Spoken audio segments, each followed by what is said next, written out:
Hey, what's up, everyone? It's the Lemesis, your nemesis, but you can call me Lem.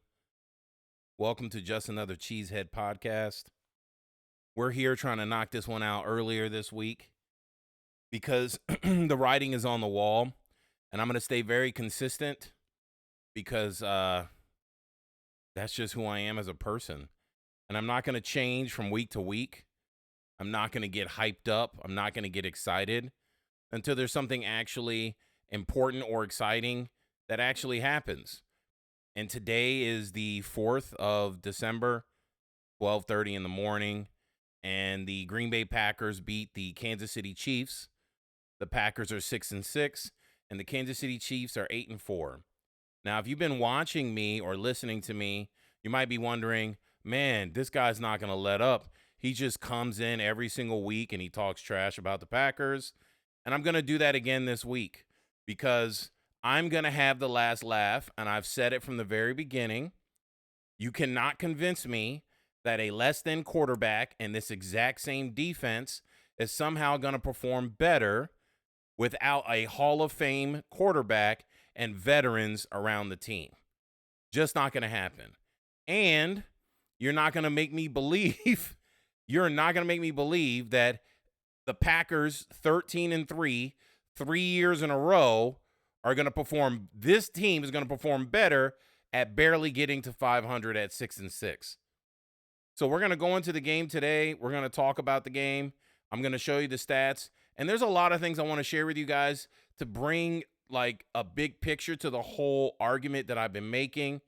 Why I don't believe in Jordan Love. Why I'm not getting all hyped up about these victories. Because I think what you guys don't understand is Tom Brady said this a while back. I've always believed this for years. And you're just seeing it happen and play itself out in the league today. The NFL is mediocre. There are no longer that many talented players who play that position at QB. Now, you can make the argument there's always been about 4 or 5 guys every year. I would say that there's even less today. And what I think you guys are seeing is you're just seeing more mediocre play. Therefore, if what you have is whatever the NFL puts on the field, the only thing we can do as fans is to try to bloviate about what we're actually seeing, instead of truly comparing greatness to greatness. See, I don't forget history. I've watched football for many, many years, for decades, and I can't forget all of those great teams, players, organizations that made runs, that had great seasons, that came to moments in the end, in the playoffs, whatever it may be, and then watch today's football and get excited about the mediocre play I'm seeing on the field, because what we're seeing is opportunities taken advantage of based off of situational football. And that's what I see with the Green Bay Packers. I see the Packers being a bunch of young guys put in situations that are precarious to their opponents, and then they're capitalizing. Is it their fault? No. They don't pick who they play. But are we going to sit here and evaluate this team appropriately? Here at Just Another Cheesehead podcast, we are. We are not going to get on the hype like the rest of the league is. We're not going to get on the hype like all these announcers, and we're not going to get on the hype like all of these other channels and ESPN trying to put Jordan Love and the Green Bay Packers in a position they don't belong, because we all know at the end of the day, we're all in for a rude awakening. There can only be one team, and I want to take this a step further to not make you believe in any way, shape, or form that Jordan Love really is or has done anything to consider himself the future for the Green Bay Packers. Because I'm going to show you some alarming stats that you guys aren't paying attention to. Because we go from week to week, hype to hype, getting on the hype train. When you start to hear these names and you start to hear these stats, it will create a sobering reality and a picture for you so that you can understand, let's pump the brakes. Let's stop pretending we're world beaters, because I said this last week. If we beat the Kansas City Chiefs, I'm still not convinced. And I'll tell you exactly why. I'm going to have the last laugh, and I can't wait. So let all the haters call me whatever they want to call me. Let them say what they want to say. I'm talking to you as well, Floyd, if you happen to be listening. When it's all said and done and the dust has settled, I'm telling you, we're not going to see anything change when it comes to this picture. We've seen it year in and year out. So let's get started with the game. The Kansas City Chiefs and the Packers played tonight, Sunday Night Football. It was an interesting game. They had a lot of ups and downs. The Packers defense played decent. I think the biggest thing that you saw with the Chiefs was the Chiefs kind of shot themselves in the foot all game. Everybody has injuries. The Chiefs had injuries that really didn't help them out on the defense. Green Bay also didn't have Aaron Jones and Jair Alexander, but who cares, right? Because we've seen Aaron Jones and Jair play still in a losing effort. But you do see with teams like the Chiefs, when they started this year, not having Kelsey, where you're seeing in this game, it really impacts good teams like the Kansas City Chiefs much more than you see in Green Bay. Green Bay had a game where they had nothing to lose, so they hop into the game, hyped up. They're playing with house money. Those are those typical kind of games where in the regular season you see this happen, or maybe in the first round of the playoff you see this happen. Very reminiscent of the Seattle Seahawks against the New Orleans Saints when they had no business hosting a playoff game, when the Seattle Seahawks were like 7-9 and the Saints were like, they had like 11 wins, 11-5. And then the Seattle Seahawks with beast mode beat them. But we all know when you see situations like that, they're one-offs, right? They'll get the little W. They'll take away from the opportunity that the Saints have to actually have a home playoff game. But then the reality kicks in when you play a real team.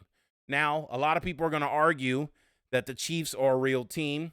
I'm not going to say they're not a real team. But to me, this is very reminiscent of games that you've seen all year with Green Bay, where it's situational football that you can't consistently rely on every single week. You can't rely on 2 missed pass interference calls at the end of the game, even though Green Bay was dominant and holding their position the entire game. You can't bank on Patrick Mahomes airing a ball and throwing a pick.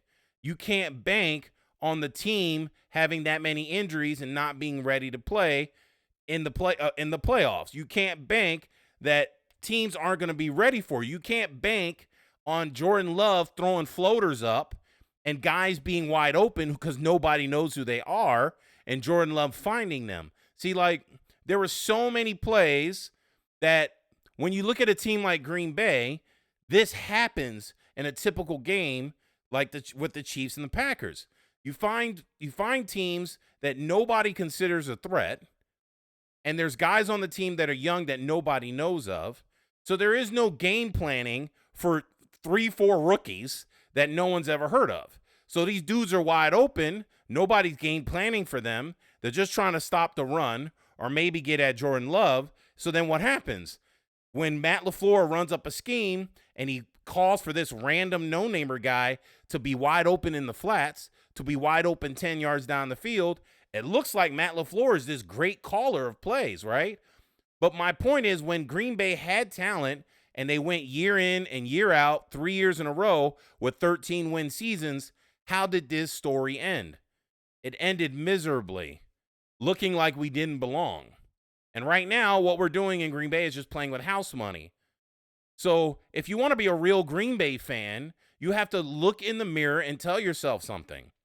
Do you want to keep believing in this garbage? Or do you want to actually win and have a legitimate chance at the end of the season?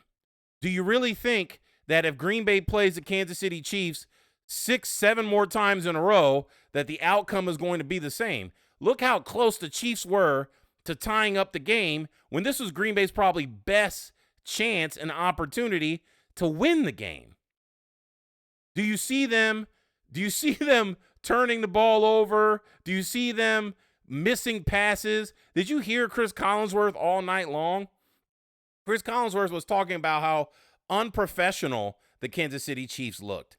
How lucky Green Bay was. How lucky Jordan Love was with some of the passes and the mistakes and some of the overthrows that he made all night long. This was one of those situational games that we've seen time in and time again. And what I expect for the rest of the season is, if Green Bay is legitimate, which I still don't think they are, but they're legitimate enough to win the rest of these games, we should win the remaining games that are in the season. We're 6-6 right now. We should beat the Giants. That should make us 7. The Bucks, 8. The Panthers, 9. The Vikings, 10. And the Bears, 11. So we should end up 11-6 by the end of this season. But what's going to happen is if we end up 11-6, all of you idiots will think that Jordan Love is the next coming because you're going to compare him to Aaron Rodgers, but you're not going to do a true comparison. You're not looking at the teams that Aaron Rodgers played against. You're not looking at the defenses Aaron Rodgers played against. You're not looking at the records of the teams Aaron Rodgers played against in the first year. So you're just drawing these retarded conclusions without looking at the details, not realizing that Aaron Rodgers played much greater teams, more difficult teams, and still ended up with a losing record. And then the stats in this favor Jordan Love because he's playing trash opponents. This is the first team all year that you can legitimately say that Jordan Love and the Green Bay Packers have beaten. And I've been trying to hold off on this, but I want to show you guys other QBs in the NFL that I would say that almost none of you would consider top franchise quarterbacks in the NFL. But let me show you how many good games they've had all year round. Now, I don't want to hear this idea that like, well, that just means that QBs are just getting better overall. No, they're not. Because we've all agreed with Tom Brady, QB play, NFL play has been extremely mediocre since probably 2008-ish, right around when Aaron Rodgers started. That's when the rules started to change. That's when Tom Brady got hurt. So we've seen things decline over and over and over throughout the years. Stats have been overinflated. And this is the point that I'm trying to get across to you is let's look at the numbers and the details. I'm just going to skip going over the game because we all saw the game tonight. Let's look at Zach Wilson. So Zach Wilson, I just said, you know what? Let's keep it really simple. How many games has these awful QBs have played with a QB rating of 80 or higher? Okay. So I went through and I just said, you know what? Let's pick teams where we know we had guys who've bounced around, who've been on teams, multiple teams, or guys just know these guys can't cut it. They're not franchise quarterbacks. Let's look at Gardner. Let's look at, we're going to do Zach Wilson first. Zach Wilson has had 3 games this season where he's had an 80 rating or higher. So he played against the Buffalo Bills. He had 81.4 rating. He threw for 21 attempts, 14 completions. He had a 66.7 completion rate, which is pretty good. Didn't have a ton of yards, 140. He threw a touchdown. He threw an interception, 81.4. He looked amazing in the loss against the Kansas City Chiefs. He had, it was 20-23. He threw 39 attempts, 28 completions, a 71.8 completion percentage, 245 yards, average 6.3 yards a carry or a pass. And then he had 2 touchdowns, no picks. So you see him playing the Kansas City Chiefs, barely losing to them 20-23, and he had a rating of 105.2. Now, he had a bunch of 70-burger games, right? He had a 78.8, 73.5, 78.5. He got close to a 70 at a 68.6. But let's just focus on the 80% or higher, right? He had an 80.6 completion rating. 80.6 rating, QB rating, when he played against the LA Chargers. He threw 49 attempts, 33 completions, a 67.3% completion rate. Pretty good. 263 yards. I mean, I think Aaron Rodgers in his career has 64. Or 65. So let's be real. That's really good. No touchdowns, no picks. 80.6. So even Zach Wilson, who's sitting on the bench, has had good games this season. You know who else had good games this season? Gardner Minshew. On the season, he's at 81.4. How many teams has Gardner Minshew been on? You guys know. Gardner Minshew has had 5 games this season with an 80 rating or higher, meaning he's performed at an 80% rating or better this entire season overall, and multiple games this season at an 80 or higher, clearly because his rating is at 81.4. So let's see.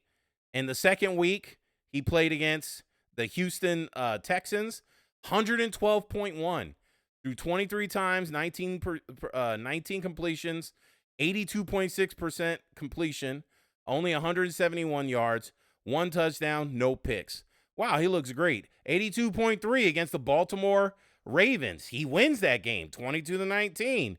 Again, 44 attempts, 27 a completion, 61.4 percentage. This guy looked good with a touchdown. Then let's keep moving on. Against the Tennessee Titans, he had 112.8 QB rating. Again, 11 completions, 14 attempts, 78.6 percentage. Only 155 yards, no touchdowns, no picks. Then he threw 119.4 in a loss against the Cleveland Browns. 23 attempts, 15 completions, 305 yards, 2 touchdowns, and a pick. But he looked pretty good in that game. 89.7 against the Carolina Panthers. Everybody's beating the Panthers, so let's not even bother worry about that game. And none of these stats include today's games. So we don't know how well he did today. I don't have those numbers in front of me right now. But look at how Gardner Minshew has had 5 games this season with an 80 rating or higher. Now, let's go to Jordan Love. He's averaging, at the moment, it's probably higher than 87.4 because this only includes the games all the way up to Detroit. So he had a pretty good game today. He's had 8 games this season with an 80 rating or higher. But you're going to be surprised to hear who also has that many games this season with 80 games or higher. You know who doesn't have that many games this season with an 80 rating or higher? Patrick Mahomes. Patrick Mahomes, a 2-time Super Bowl MVP. Patrick Mahomes, I think, did he win the MVP twice? He won the MVP once for sure. I think he might have won it twice. And believe it's a 2-time MVP. He doesn't even have 8 games this season with an 80 rating or higher. So what I'm trying to share with you guys is there are a lot of guys who are mediocre, who we clearly know are mediocre, who have really good games this season, and they look fantastic. And we're going to go over them. We're not going to just gloss over it. I'm going to go over the details. But let's look. Let's look at what Jordan Love did. And you know what? We already know what Jordan Love did because we've gone over it. He had a 123.2 against the Bears, a terrible team with a losing record. 113.5 in a loss against the Atlanta Falcons, just hit 500. He had a 90.8 against the Denver Broncos in a losing effort. He had 115.5 against the Chargers.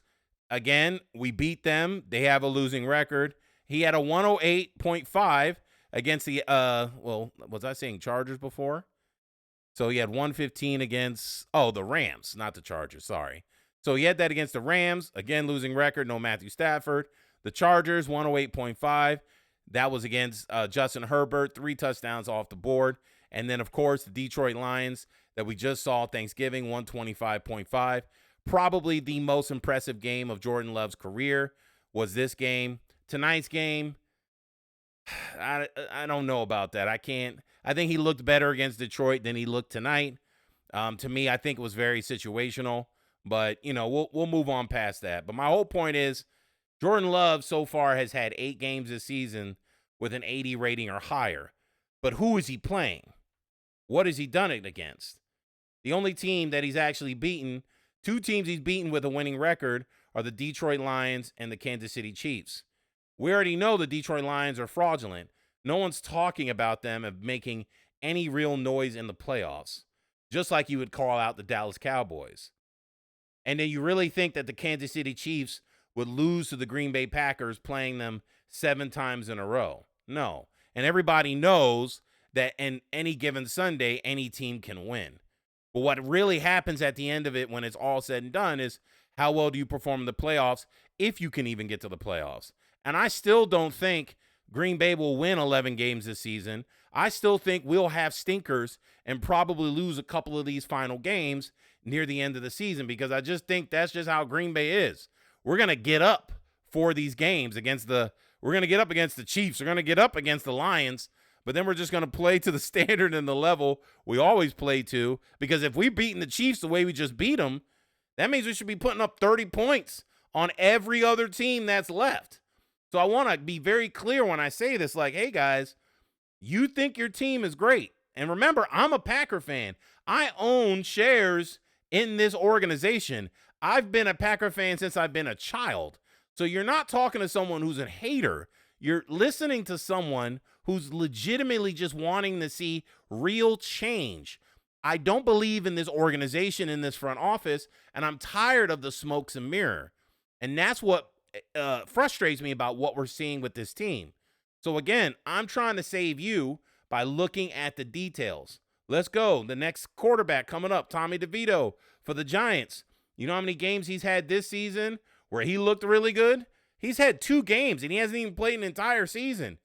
So Tommy DeVito has had a 137.7 rating and a 103.9 rating with 68% completion, 69.2% completion. He's throwing 3 touchdowns, 1 touchdown this other game. And is anybody looking at Tommy DeVito as the next franchise quarterback that's going to take over? No. Did anybody look at Gardner Minshew that way? No. Zach Wilson's sitting on the bench, and he's had 3 games this season. Tyrod Taylor, let's go to the next guy. Tyrod Taylor has had almost 4 games this season with an 80 rating or higher. The 4th game was 79.2, and that was against the Dallas Cowboys. He had a 94.4 against the Miami Dolphins. He only threw for 12 attempts and 75% completion, but it still counts as a game, right? Just as you want to give Jordan Love all the credit for playing against trash teams, he can't choose who he plays against. I can do the same thing with Tyrod Taylor. He's played on multiple teams, been around the NFL a lot, and look what he's doing. He had an 80.8, 116.9 rating in a win against the Commanders, and then, of course, the 62.2 against the Jets. We don't know what he did today. But even Tyrod Taylor, he has almost 3 games this season with an 80 rating or higher. Let's keep on going. Sam Howell.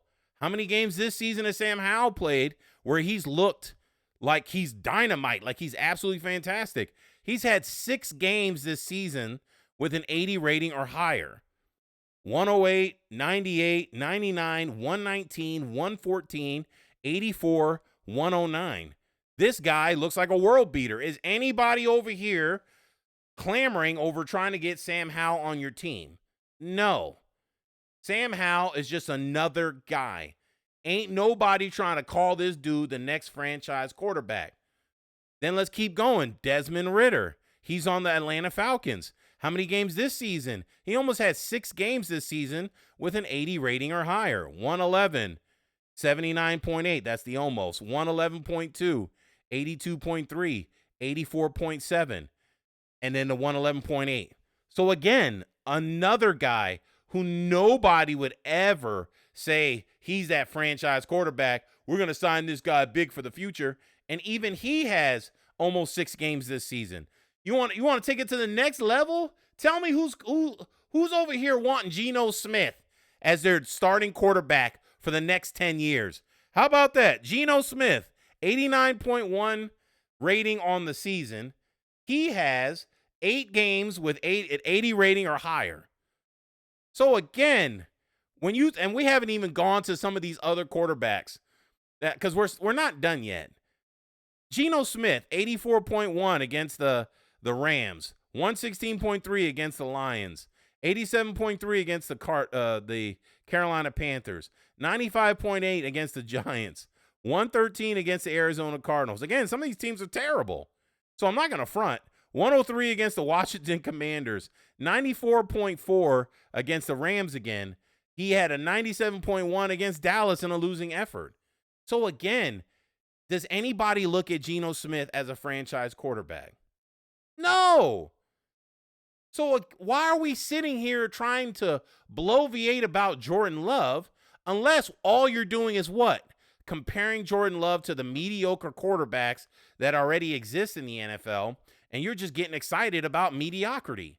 On the other hand, I'm not going to sit here and get excited about mediocrity. I'm going to call it as I see it. This guy is not a proper replacement for a Hall of Fame quarterback.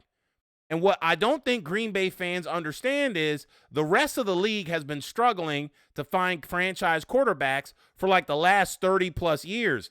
Green Bay, we've had a luxury of having Aaron Rodgers and Brett Favre. And then before that, We had Bart Starr. So we've had a luxury for the last 30 plus years. And for you to expect me to go from Brett Favre to Aaron Rodgers and expect Jordan Love and his mediocrity with this trash team on the field, thinking they're going to win, they're going to keep us going 10 years down the road, you got another damn thing coming. You're absolute fool to believe something like that. And then let's go to Patrick Mahomes. We talked about it before. How many games this season has he had an 80 rating or higher? 1, 2, 3, 4, 5, 6, 7. He's only had 7 games. But Patrick Mahomes is an MVP, you idiots. He's proven it. So you get my point. And who has he played against? He's beaten teams that are legitimate. He's been consistent. So, and he's had opponents that have been difficult, and he's gone to the Super Bowl. Like, let's be real. So stop it, guys. You guys are absolutely ridiculous. Like, you really have to think about this. Let's go on and continue. Lamar Jackson, how many games has he had? He has an average rating of 98.4. 1, 2, 3, 4, 5, 6, 7, 8, 9. And we don't know how he did today. He has 9 games this season. But again, he's played legitimate teams. Lamar Jackson, he's not my favorite QB, but he's a legitimate starter in the league. He's a franchise quarterback. He's not throwing the ball up in the air like Jordan Love, hoping some dude will randomly, catch a ball like Chris Collinsworth was making fun of Jordan Love at being really good at cornhole. Just stop it. That's not going to happen every single week. Then look, Brock Purdy. This dude is Mr. Irrelevant. He has a rating of 116.1 on the season. Come on, guys. 1, 2, 3, 4, 5, 6, 7, 8, 9, 10, 11 games this season. Brock Purdy's played lights out. Come on, guys. He's averaging 116. Brock Purdy looks like he might be the real OG.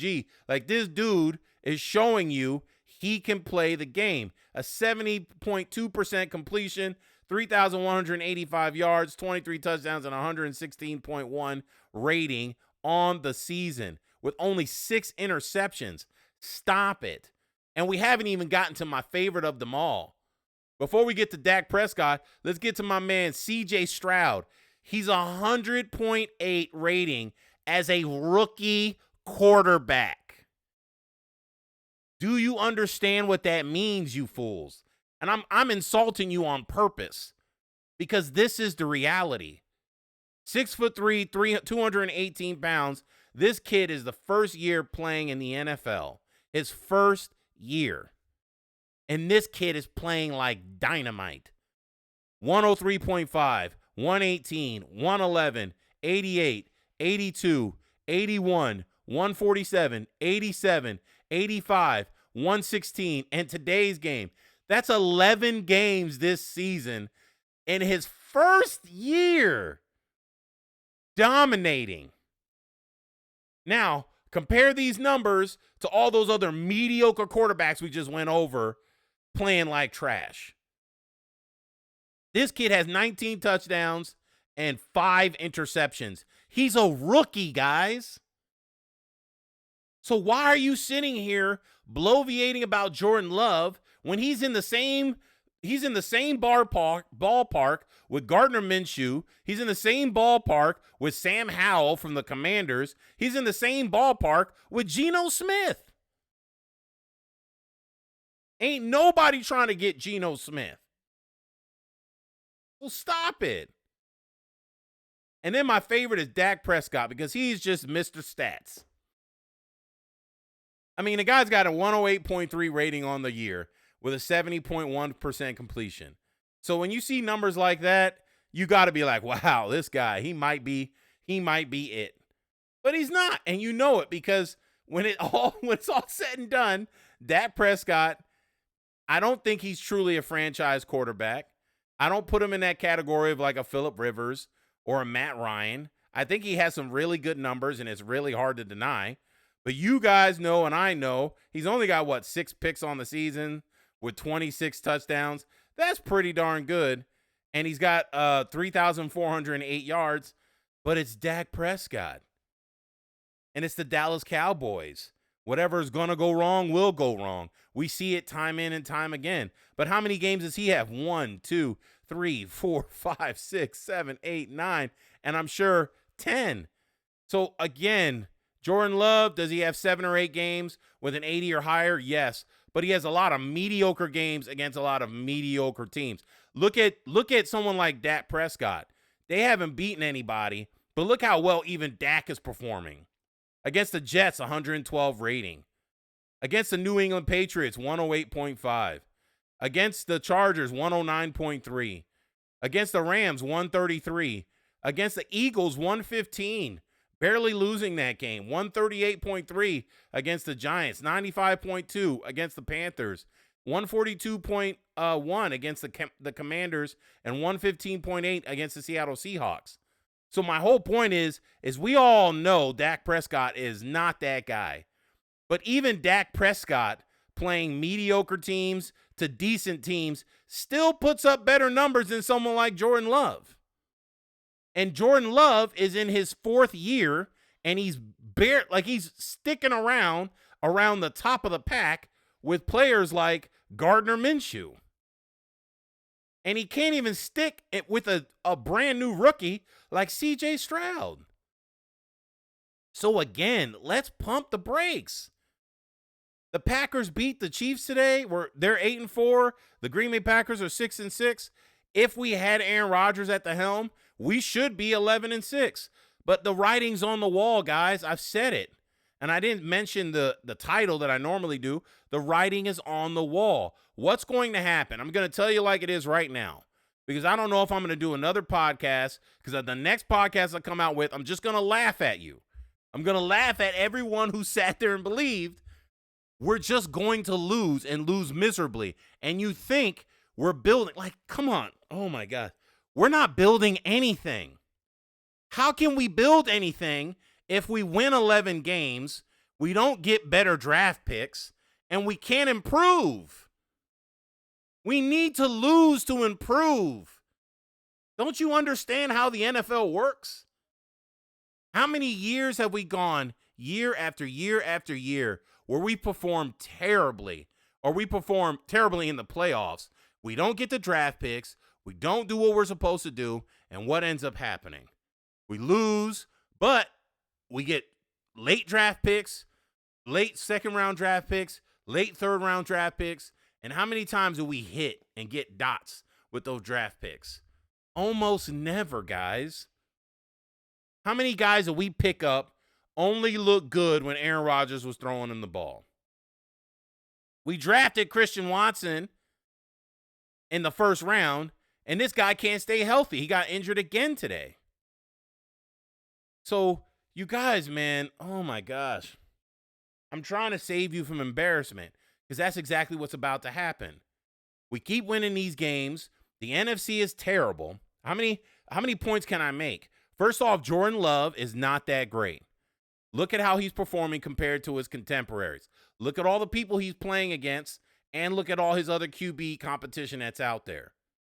He's mediocre at best. Number 2, the teams we're playing against are absolutely terrible.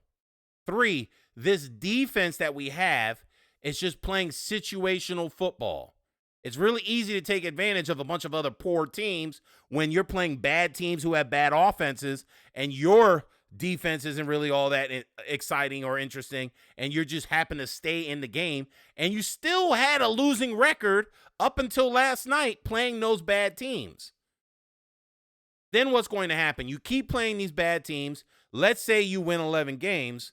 Are you doing that to the Eagles? Are you doing that to the Chiefs again? Are you doing that to the 49ers?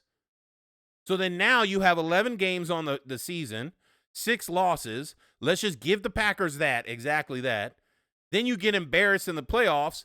Are you really thinking you're going to take this same mediocre team into next season and somehow you're going to be world beaters?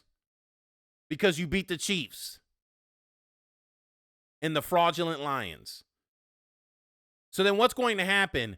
We're not going to get the talent we need, and we're going to hear Matt LaFleur next year doing the same thing. And when other teams who are struggling, this year, and they get better picks, like all the other NFL teams seem to do, we're going to be sitting at the end of the first round because we feed off of the bad teams like we did for years with Aaron Rodgers and never get talented enough. And then you'll continually see why Jordan Love is not that guy. Our defense is still terrible because you're going to go from year to year beating teams that are terrible. And I think next year, if we happen to win 11 games, you'll see how bad it gets because the NFL will give us a tougher schedule, and then we're going to get trounced again. So come on, guys. Look at the rest of this season. There's only we beat the Bears 4-8. Falcons 500, New Orleans Saints losing record. The Lions, they beat us, but we had a winning record. Then we have the Raiders, the losing record. The Broncos, they now just hit 500. The Vikings 500. The Rams losing record. Steelers, they beat us above 500. Then you have the Lions again. We beat them, but they have a winning record. They're fraudulent. Then the Chiefs. I'll give you the Chiefs. The Chiefs are 8-4. But the way that game played out today, they could have easily gone into overtime and we should have lost. But we're not going to go into that. Then you have the Giants losing record, Bucks losing record, Panthers losing record, Vikings 500, Bears losing record.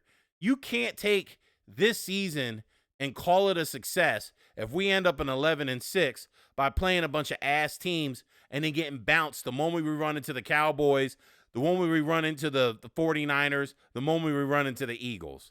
Stop it. Just stop it, guys. Even the Seahawks would beat us. Just stop it. So I'm done right now. I don't know if I'm going to do another podcast because it has nothing to do with embarrassment. It just has to do with the reality of the situation. I'm not going to sit here week in and week out, watch Green Bay, because what you're expecting me to say is, wow, look at Green Bay. They beat the Chiefs. They're legit. So, yeah, I'm sure if I say they're legit, you'll subscribe. You'll want to be listening to the Just Another Cheesehead podcast week in and week out. But what point does that, what good does that do when I know I'm wrong? When I know I'm wrong and we're going to potentially win 11 games and go 11-6 and then get desecrated in the playoffs because we don't belong there, and then what happens? We get a bad draft pick, we don't become more talented, and then when the rest of the league actually gets better, we sink to the bottom because we kept overperforming and overachieving when we weren't really good enough for the performances we put out on the field. Because that's what's happening. Green Bay did this for years when we had someone like Aaron Rodgers behind center. We overperformed. The team thought we were better than we were. We went to the NFC Championship 5 times in multiple seasons, and what happened? We came up short every time, and we never got any better because we never had legitimate losing seasons because we had no business winning certain games because Aaron Rodgers was just too talented. So now all you're seeing now is the league is just so terrible, and you're just seeing a bunch of bad teams playing against each other, so you think Jordan Love's the future, and he's just not. So I don't know what else more I have to say besides we should win the remaining games. I still don't think we will. And even if we win the remaining games, unless we win the Super Bowl, we're just delaying the inevitable. And what I don't want is 2, 3, 4 more years with Matt LaFleur, Brian Gutekunst, and Jordan Love in control with mediocrity. You are not going to convince me that Matt LaFleur with Aaron Rodgers was 13-3 for 3 years in a row, and somehow Matt LaFleur with a less than QB in the exact same defense is going to be better. You are not going to convince me of that. You will not. And if you believe that, I think I got some ice I could sell you. Because you'd have to be a dang fool to believe something like that. So, hey, I'm Just Another Cheesehead podcast. Remember, I'm just another cheesehead just like you. And when I find enough evidence that comes out that convincingly shows me that I'm wrong, I have zero problems with coming out and saying I'm wrong. You know why? Because if I'm wrong, that means we win. If I'm wrong, that means we have a legitimate team. If I'm wrong, then that means I got many, many years of being excited to be a Green Bay Packer fan. But the reason why I'm so disgruntled right now is because I know I'm not wrong. And it feels like the rest of you believe that I am. And you're just running into a wall where you're just trying to believe the next best thing. It's about, let's wipe our hands clean and get some fresh young blood up in there. Nah, man. These dudes are not it, and I've seen it. The writing's on the wall. The picture's going to end. The story's going to end the exact same way. The NFL is doing everything they can. That's why they didn't call those 2 penalties at the end of the game. They're doing everything they can to give themselves a storyline. Because look at it. Green Bay should go on a run, should win, and then it should end miserably. And they're going to be like, well, here's what they're going to say. Well, this was a disappointing season for Jordan Love and the Packers. It didn't end the way they thought, but they got something to build on for next year. They got nothing to build on for next year. I'm letting you know right now. They've got nothing to build on for next year. Nothing. Just telling you right now. If Kirk Cousins was not injured, the Vikings would win more than 6 games this season. Green Bay would not be in that playoff spot. Just telling you. We don't win against the Chargers. Them fools don't drop the ball. If Derek Carr doesn't get hurt midway through the game, we don't win that game against the Saints. I mean, how many games can you legitimately say this season that just by the flip of a coin, if things just turned out just slightly different, the game is over? Now, you can say that all day, all year long, right? A lot of people say, well, you're just making excuses. I'm not. Can you say this about the Eagles? Can you say this about the 49ers? Can you say this about the Patriots who've only got 2 games on the season? No, because those teams are so, like the Patriots are so bad, there is no flip of the coin for them to potentially win the game. That's my point, is you need to win and win convincingly. It's just like with the Minnesota Vikings. Last year, they won all these games by like a couple points or less. And this year, they just didn't win those games. And then Kirk Cousins and them took a while to turn it around. And guess what happened? They started playing a bunch of bad teams. And then he got hurt. And here we are. They're 5-5. So again, you don't want to build an entire team based off situational football. Because in the long run, your sins will find you out. That's what happens every single year. There's always teams that have these mediocre runs. People get excited. And if you're excited to just have a bunch of wins against bad teams and just have something to watch when January comes around, then I guess you got what you wanted. But that's not what I want. I don't want to go to the NFC Championship game and lose. I don't want to go to the divisional game and lose. I don't want to go in the wild card and lose. I want to go to the Super Bowl. And I want to win. And I've seen the greatest to ever do it come up short 5, 6, 7, 8 times over and over and over again because our team wasn't well balanced. Because we didn't have a special teams and we didn't have a defense. So what I don't want is another team that's poorly designed because Brian Gutekunst is cheap and he doesn't want to get talented players and pay these guys. And then you want me to believe in the false product you put out on the field with that weak-ass coach and Matt LaFleur, and you want me to believe that the team we have that out on the field can go contend with the Philadelphia Eagles, can go contend with the Dallas Cowboys, can go contend with the 49ers.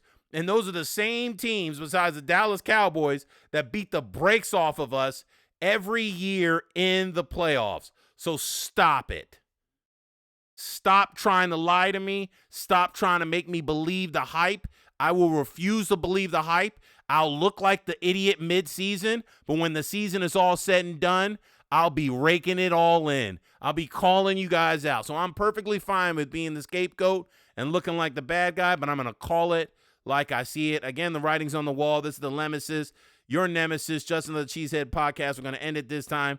And as always, if I try to calm it down, if you don't know the Lord Jesus Christ, you should get to know him. It'll be the best decision you ever make in your life. Ask him to come into your life. Read the Bible. It'll change everything. Sports, none of this stuff matters when it's all said and done.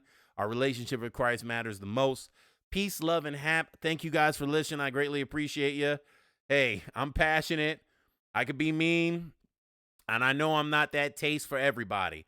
But if you stuck around this long, I greatly appreciate it. Peace, love, and hap. I'm out.